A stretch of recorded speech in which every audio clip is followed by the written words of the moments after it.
me Z and T, cause I'm the best in the game. I got the fame, the style that isn't lame.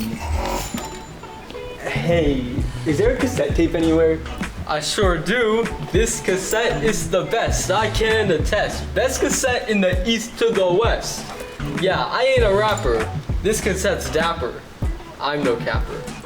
Okay, do you mind if I take that off your hands? Yeah, sure. Alright, thank you. No problem, bro.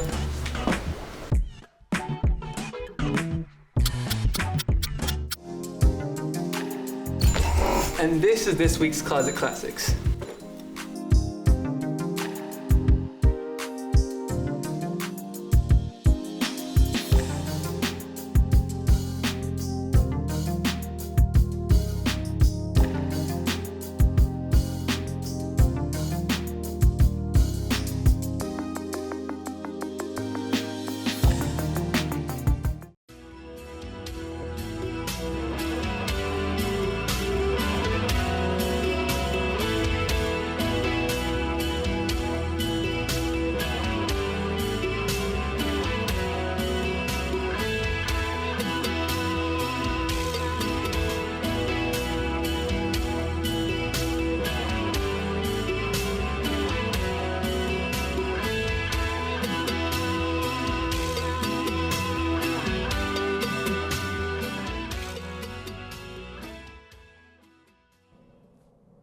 Hey, welcome back to Healthy Hypnosis.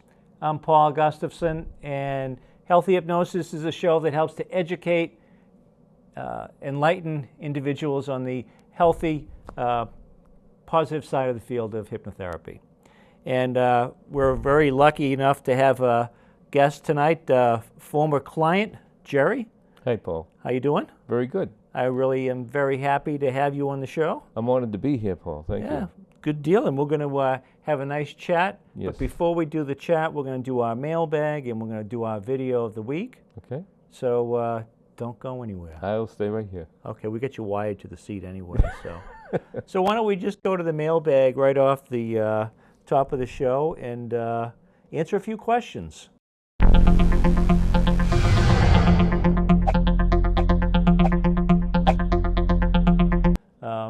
And one of them came in recently. Someone asked, does Massachusetts regulate hypnosis like other modalities? And the answer is no. And that's one of the problems with hypnosis. It's not regulated. There's no standards of practice. There are many governing bodies of hypnosis, the National Guild of Hypnotists for one. The American Hypnotherapy Association, I think, is one of the others. And they've all got their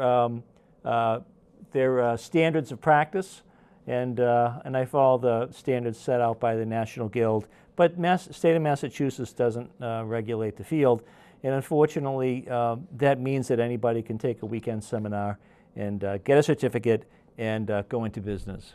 So it's very much a buyer's beware modality. The other question I have, someone emailed me recently, wanted to know if I dialogue with my clients when they're hypnotized, conversation to Yes. therapeutic conversations, and I don't, because I used to do it early on, and oftentimes you have to come up with a plan B because some clients aren't comfortable with that dialoguing process, and so I decided to stay away from that, and I got more into a traditional progressive relaxation and direct and indirect suggestions and imagery with the session work I did. And so I did all the talking and the clients did all the listening, which I think has been a better approach, at least for my practice. Is there a difference between hypnosis and hypnotherapy? That's a good question. I got it recently, and I like to say that hypnosis is more along the line of what's done on stage entertainment acts, stage hypnosis, where clients are guided into a kind of a rapid meditative state and guided to do funny things. Hypnotherapy, there's a therapy part of the sessions we do, as Jerry and I will get to shortly. There's a therapeutic intervention, there's direct and indirect suggestions and metaphors that support specific goals. So I think that would be the difference between the two. How can a few hypnosis sessions fix long-term problems? and I know that Jerry's going to be able to expound on this as well. It can't.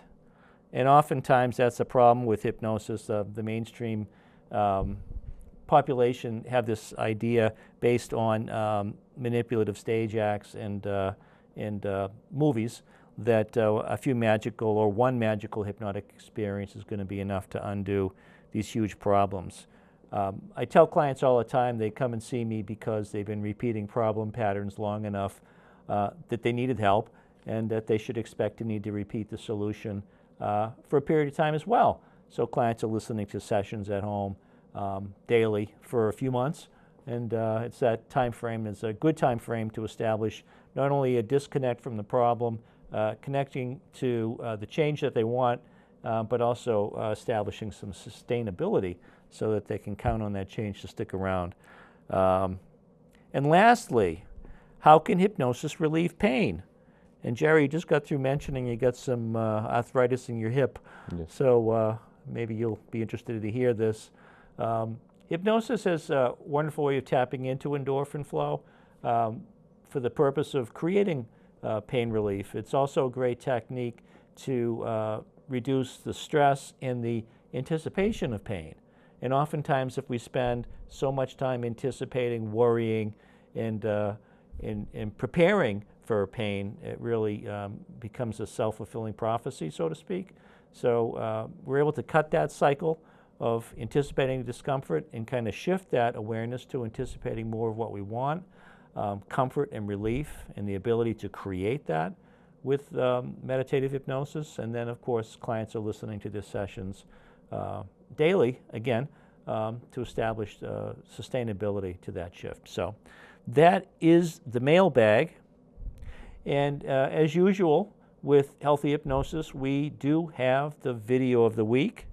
And I've shown this one before, and I thought it would be good to show again, especially considering what Jerry is going to be sharing with us tonight. So this is a video, great, look him up on YouTube. His name is Mike Evans. He's a physician, and he puts together these great animated videos teaching people about different aspects of health. And this video is called 23.5 hours. And you will see the meaning behind that title once we get into the video. So let's go to the video of the week.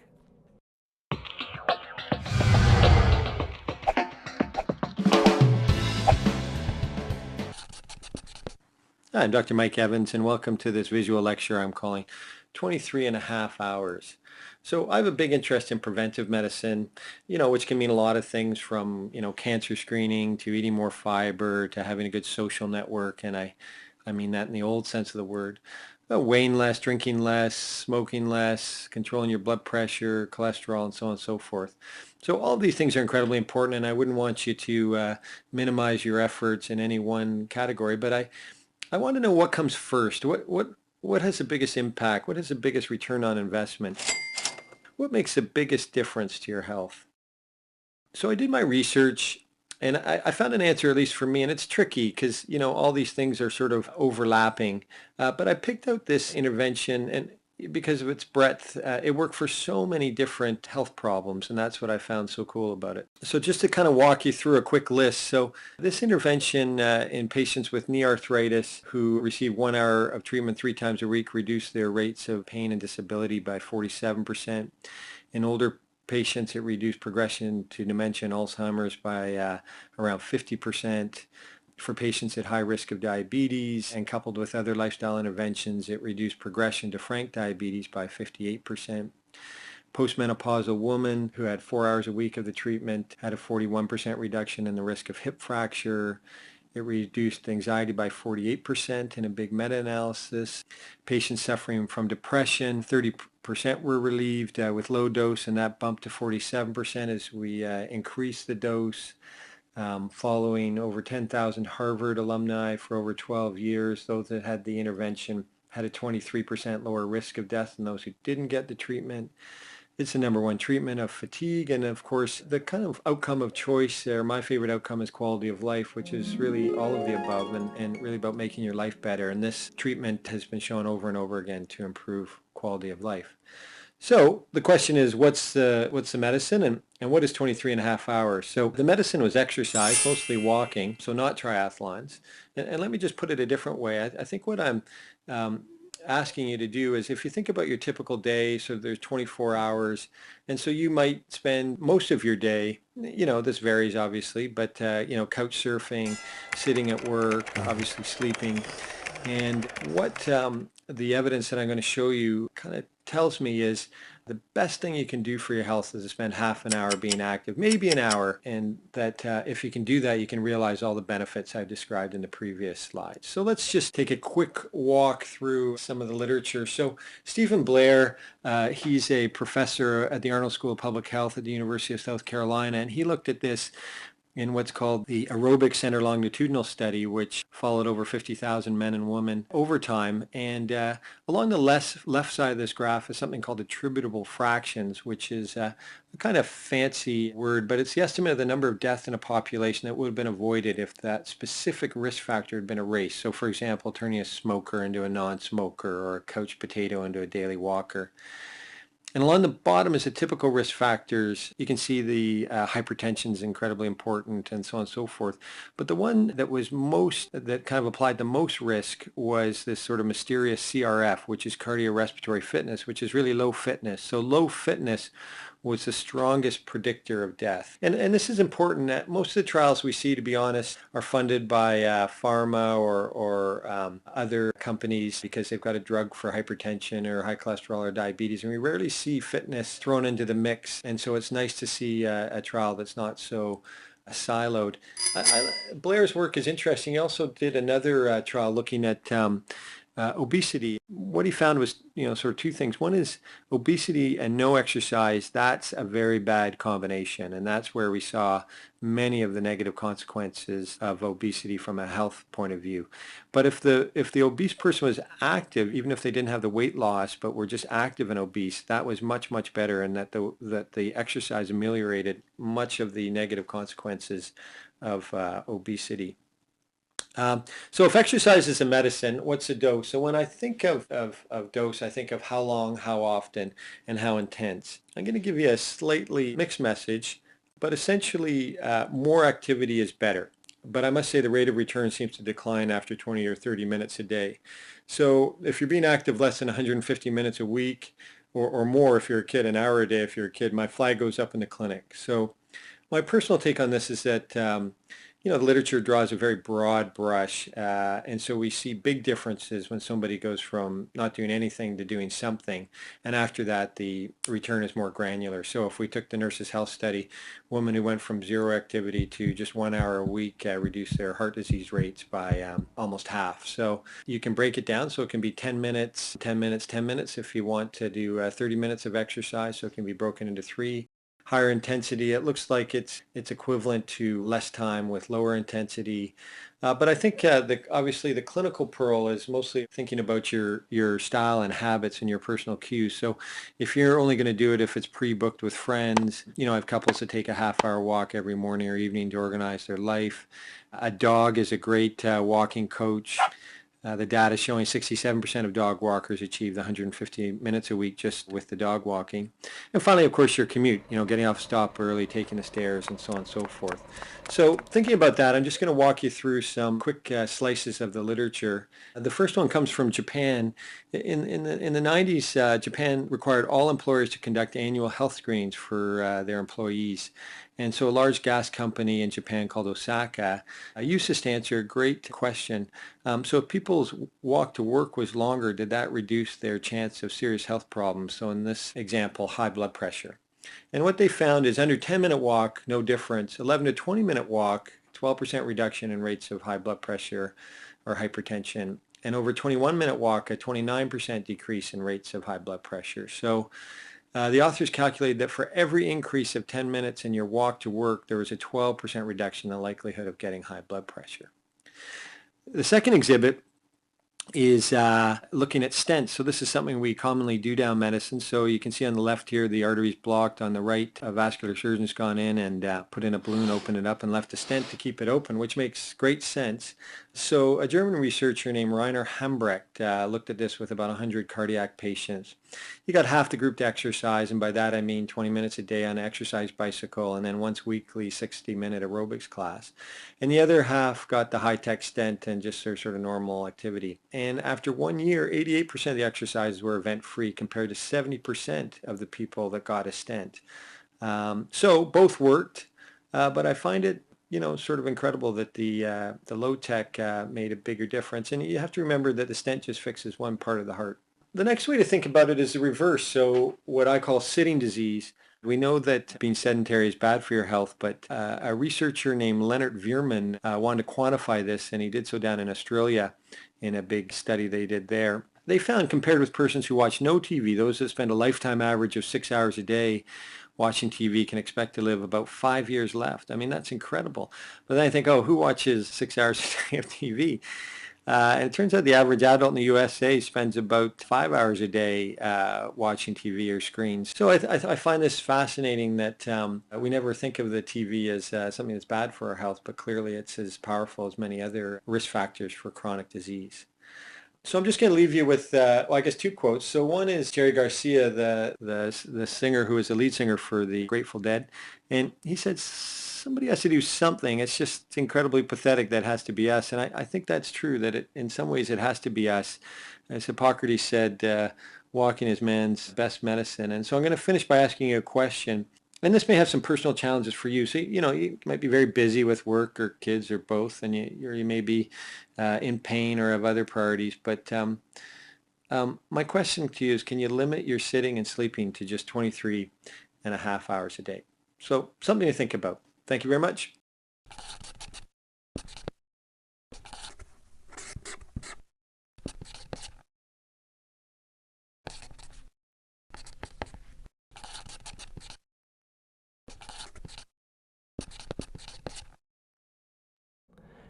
Jerry, just 23 and a half hours. I could do that. You think you could do that? No. No. No. No. Not. Now, Jerry, you came for virtual gastric band weight loss, right? Yes. We connected originally from Dan Ray Show. Dan Ray, WBZ Radio. Yes. And you came for the 4 sessions. Yes. How long ago did we finish up? Well, I started the Thursday night before Memorial Day. And you told me that first session that you're going to be on Dan Ray Show that Monday night. And I said, I'm going to call in. And I was the first caller. That's right. I was smart enough to call during the 10 o'clock news and got right on. And I actually won tickets for the Paw Sox game. You did, that's right. Yeah. And then we took a vacation in between somewhere along the line. So it was 5 weeks. It was basically 5 weeks after that. And the first night, I can say this, I was 230 pounds. I had the symptoms of pneumonia, bronchitis, the virus. My doctor couldn't do anything else for me. He said, you have to go to an ENT specialist, so I did. He checked me all out. He told me, you do have the symptoms of all 3, but you have 2 choices and you have to make up your mind right here and right now. That's what were my choices. He said, CPAP machine? I said, it's not happening, not happening. I'll lose the weight. I said, I'm losing the weight. So he took off his coat and he says to me, you and I are about the same height. I said, okay.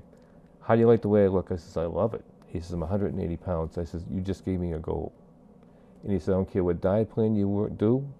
Just find a diet plan that works for you and do it. So what do you weigh now? I weigh about 186, 187. What's the total weight loss? We're getting like 45 pounds. 45 pounds. And as I had said before, that I went back to the weight program I used before that worked, but because I was on a medication for anxiety, it gave me the hungry horrors at night that was unbelievable. Yeah. And that's when I heard you on the radio, and what really clicked for me, and I had said this on Dan Ray Show, is that when you hear the virtual bariatric bypass, you think of a person that's 60, 80, or 100 pounds overweight. I said, that's not me. But then you said, but if you're 20, 30, or 40, I can help you just as well. Bing, that was all I needed to hear. Yeah.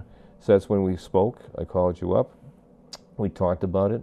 I tried the other Weight Watchers for about a month. Right. And then I came to you. It wasn't working. I said, I got to go to Paul. And my blood pressure was 150 over 100 when I came into your office. Yeah. By that Monday night, 4 nights later, it was 122 over 82. And it's been good since? It's been phenomenal since. So what was you didn't have any experience with hypnosis. Never. What was your initial thoughts about the first session? After the session, never felt anything like it before in my life. Such a deep sense of relaxation. I even said to you, I've never experienced this in my life. This is unbelievable. It's like I was addicted. Yeah. And you heard what I said to you. I want to listen to this on the car again on the way home. You said, no, because you're not going to make it home. No, don't And do that. I had called up my wife, and she goes, how you doing? I said, I have never felt like this before in my life. And she goes, is that good? I said, it's unbelievable. I said, I can't wait to listen to this every single night. I'm addicted to it. So when did you start to realize that it was going to help you lose weight? I first started to relax completely, okay? And then I started working with Dr. Michelson, my gastroenterologist, and he knows of you very well. He sent you a client or two, and him and I talked, and if something wasn't working, because you had put in on the first thing ringtones, red lights, green lights, whatever, to me it became word association. So I'm 65 going on 66. I'm lactose intolerant. He asked me, what do I eat on my toast at night? I said, I have butter. And he said, what kind? I told him lactose free. He said, there's an ingredient in there that's in jelly donuts. I said, I don't touch jelly donuts. I don't touch donuts. That word association, for what I learned from you, just from your first tape alone, the first CD, I stopped eating butter instantly. Yeah. Never went back to it. The next time I see him, he said, we're going to do this piece by piece. I said, fine. What do you like to drink at night? I said, I'm addicted to orange juice, but it's 50% less sugar. He said, okay, there's an ingredient in orange juice that's in Coca-Cola. And I go, what? I don't even drink that stuff. Yeah. He said, well, you are. And my wife can tell you, I haven't touched the touch of orange juice in months. Yeah. Never want to go back to it. The last thing we did was about peanut butter, because I'm addicted to peanut butter. I was addicted all my life. He told me what was in it. He said, what do you see? I said, I see a film of oil. I see the peanut butter, 4 grams of fiber and protein. And he said, but you don't see this. Each teaspoon, 80% of it is fat. Yep. That's been it for me. Big I haven't change. touched it. Haven't touched it since then. So we went through the 4 sessions, and the second one was with the virtual Yes, the virtual, gastric band. right. So what was your response after that session? Did it feel like? It's amazing because I can't say it works 100% of the time, but the majority of the time as you're eating, and as you keep it in your head, chew 22 times each bite, 22 times. And people said to me, you actually count? I said, yeah. I got to do this. Look what it's doing to you. You're being controlled by hypnosis. Yeah. Yeah. And they said, but look at you. I said, what? How much have you lost? Maybe 10 or 15 pounds, because by my birthday I wanted to be under 200. I got there in September, and now I'm in the 180s. And it's almost like when you get on the scale, you feel like crying. You're so happy. Yeah. And you learn also from the exercises. I went nuts, you know that. I went with doing crunches, leg lifts, squats, planks, everything. But if you don't stay on your diet, you don't lose you don't lose an ounce. When you go back to that, oh my God, now it's rolling right off of me. Yeah. So it's not all 100% the exercise, which people go crazy I for. know. It's the diet. Right. You can't outrun bad nutrition, No. can you? No. You tried. Yes. Yeah, me too. Yes. Yeah. But look at it now. Yeah. It's beautiful. Yeah. And has it been difficult? No, not at all. It's been a pleasure. Every day you wake up a different person. Positive. I have to say that it's been months since we had the last session.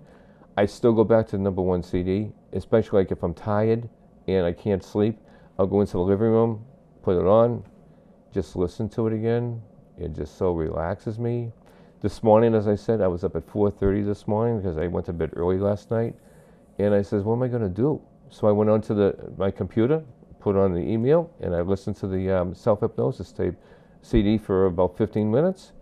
I had a completely different day than I thought I was going to have. You did, didn't you? Yeah. Relaxing. Yeah. You know, you have stress throughout the day, but it wasn't to that level at all. No. It was just a beautiful experience. And you're more mindful. You Yeah. think more carefully. Yeah, People who meditate, they're more in control of their lives. absolutely.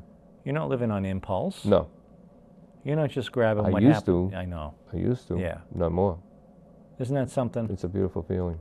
And we're all victims to impulse. Yeah. At one time or another. Mm-hmm.